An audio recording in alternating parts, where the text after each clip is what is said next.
साथियों, भारतीय न्याय संहिता 2023 ने अब भारतीय दंड संहिता को प्रतिस्थापित कर दिया है। हालांकि नई संहिता में आईपीसी की अधिकांश धाराएं शामिल है। जहां आईपीसी के 23 भागों में कुल 511 धाराएं थी, वहीं भारतीय न्याय संहिता को 20 भागों में विभाजित किया गया है, जिसमें कुल 358 धाराएं शामिल हैं।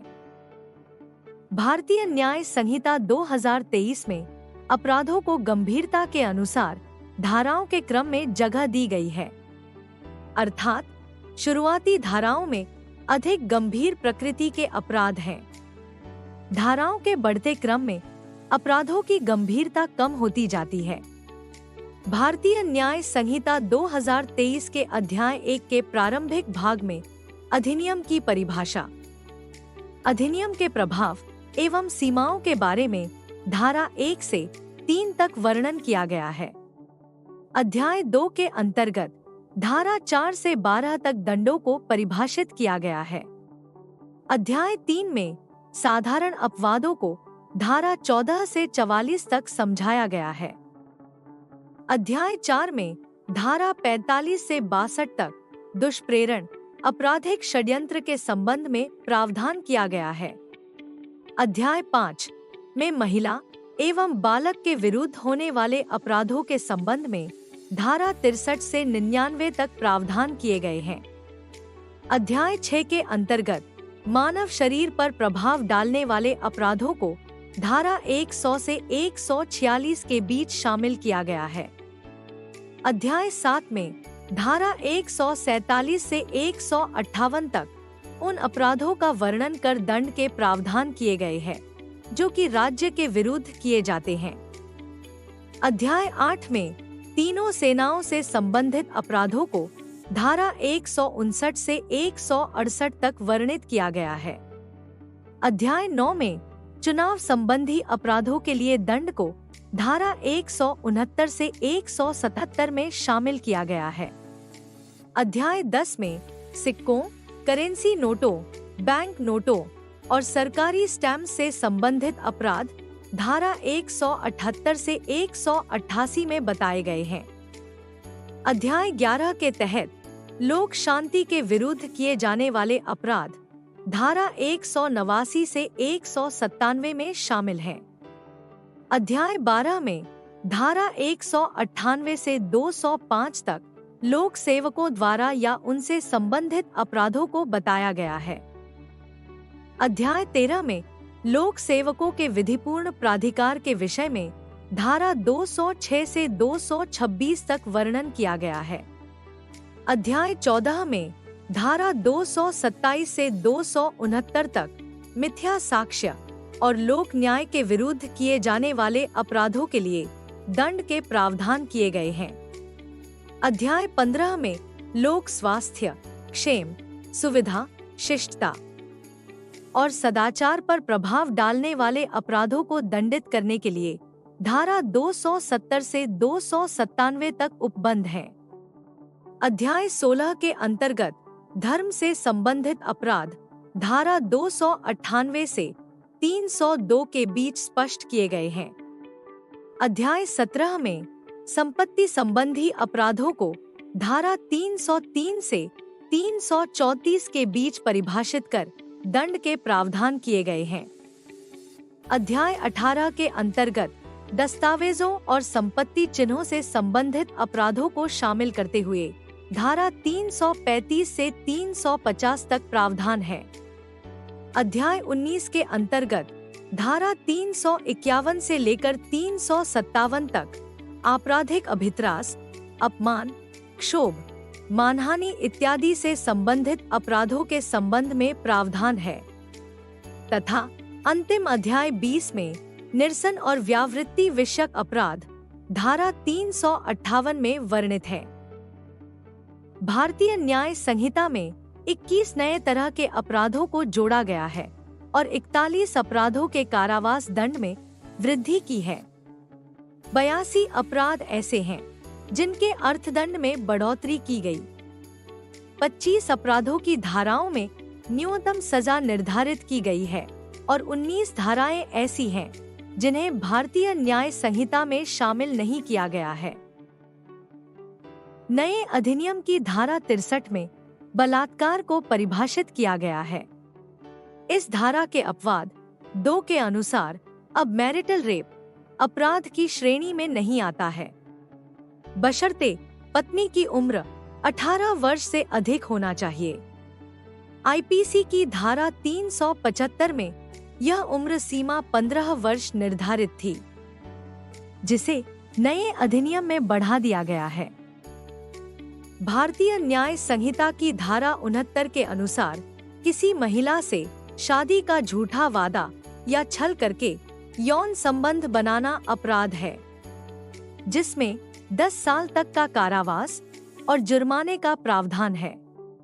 इस संबंध में पूर्व के कानून की धारा 375 और धारा 90 के तहत स्पष्ट प्रावधान नहीं थे। नए अधिनियम के अनुसार 2 वयस्क पुरुषों के बीच अप्राकृतिक संबंध अब अपराध नहीं माना जाएगा, चाहे वह सहमति से हो या जबरन।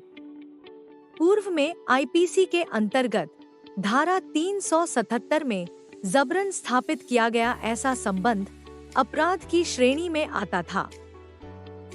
भारतीय न्याय संहिता की धारा 70 की उपधारा 1 के अनुसार किसी महिला से सामूहिक बलात्कार के अपराध में शामिल प्रत्येक अपराधी को 20 साल तक की सजा का प्रावधान है, जो कि उम्र कैद तक भी बढ़ाई जा सकती है। इसमें जुर्माने का भी प्रावधान है या जुर्माने की राशि पीड़िता को दी जाएगी। यदि ऐसा अपराध 18 साल से कम अर्थात किसी नाबालिग के साथ किया जाता है तो धारा 70 की उपधारा 1 के अनुसार प्रत्येक अपराधी को मृत्यु दंड तक दिया जा सकता है। नए अधिनियम की धारा 73 के अनुसार यौन अपराधों से जुड़ी कोर्ट की कार्यवाही को कोर्ट की परमिशन के बिना सार्वजनिक नहीं किया जा सकता। हालांकि कोर्ट के फैसले को प्रकाशित किया जा सकेगा। धारा 106(2) में हिट एंड रन के मामलों को शामिल किया गया है। इसके अनुसार यदि कोई वाहन चालक लापरवाही से गाड़ी चलाकर किसी व्यक्ति की मौत का कारण बनता है और घटना के तुरंत बाद पुलिस को सूचना दिए बिना भाग जाता है, तो उसे 10 साल की जेल और 7 लाख रुपए का जुर्माना हो सकता है। हालांकि इस धारा में दंड के कठोर प्रावधानों में परिवर्तन की मांग के चलते 1 जुलाई 2024 से इसके लागू होने के संबंध में अभी संशय है। भारतीय न्याय संहिता में बढ़ती मॉब लिंचिंग की घटनाओं को शामिल किया गया है। इस कानून के अनुसार 5 या 5 से अधिक व्यक्तियों का समूह जाति, धर्म, नस्ल, लिंग, जन्मस्थान, भाषा, आस्था इत्यादि के आधार पर किसी व्यक्ति की पीट कर हत्या कर देता है, तो समूह के प्रत्येक व्यक्ति को आजीवन कारावास से मृत्यु दंड तक की सजा दी जा सकती है। पुराने अधिनियम में धारा 302 के अधीन हत्या का केस दर्ज किया जाता था। आईपीसी की धारा 124(a) में राजद्रोह के अपराध में 3 साल से लेकर उम्र कैद तक की सजा का प्रावधान था।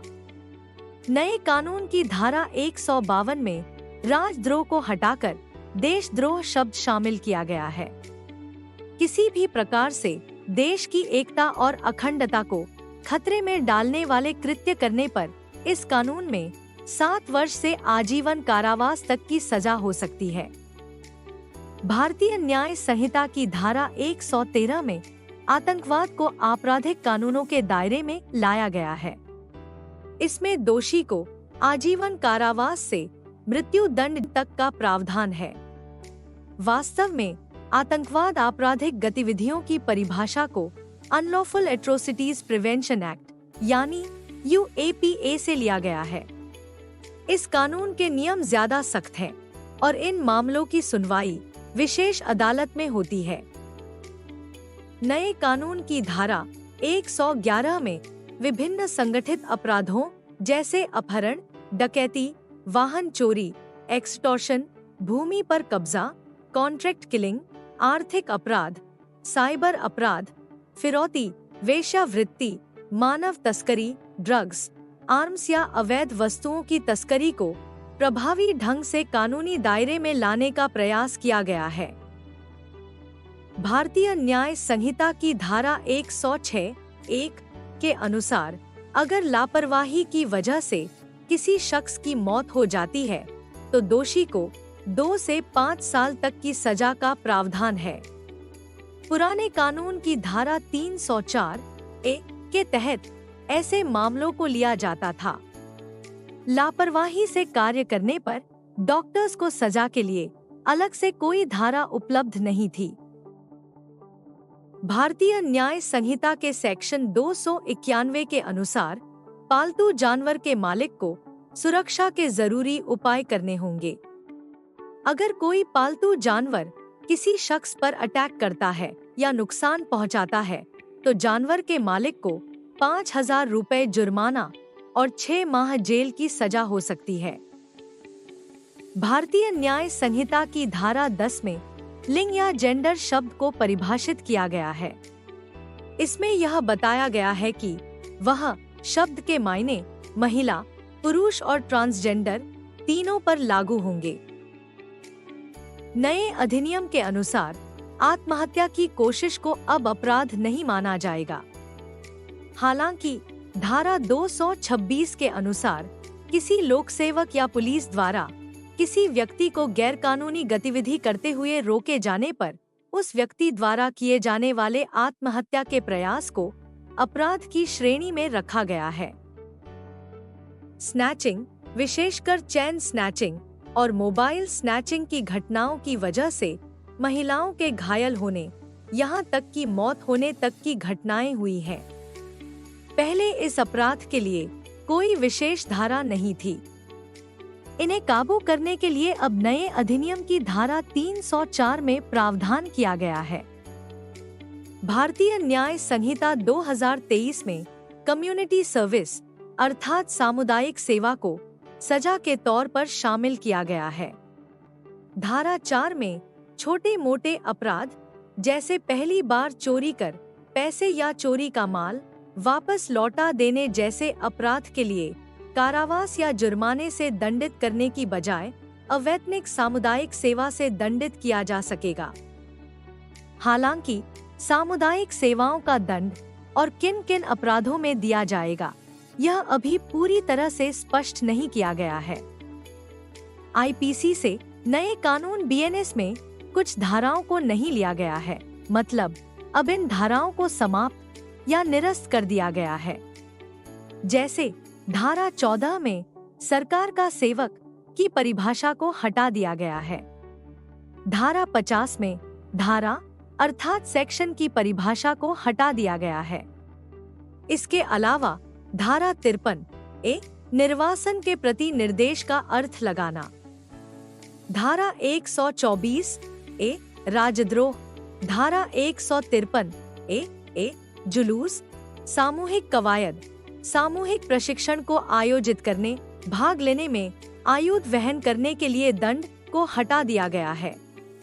धारा 264 तोलने के लिए खोटे उपकरणों का कपटपूर्ण उपयोग, धारा 265 खोटे बाट या माप का कपटपूर्वक उपयोग, धारा 266 खोटे बाट या माप को कब्जे में रखना, धारा 267 खोटे बाट या माप को बनाने या बेचने की धारा को भी हटा दिया गया है।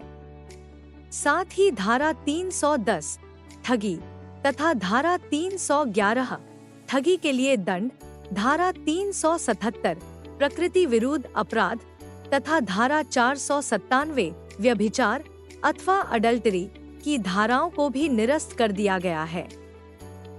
याद रहे कि यहाँ कुछ प्रमुख कानूनी परिवर्तनों को समझने का प्रयास किया गया है। पुलिस कर्मियों से अपेक्षा है कि वे नए अधिनियम का विस्तृत अध्ययन करें ताकि किसी भी प्रकार की त्रुटि होने की आशंका न रहे।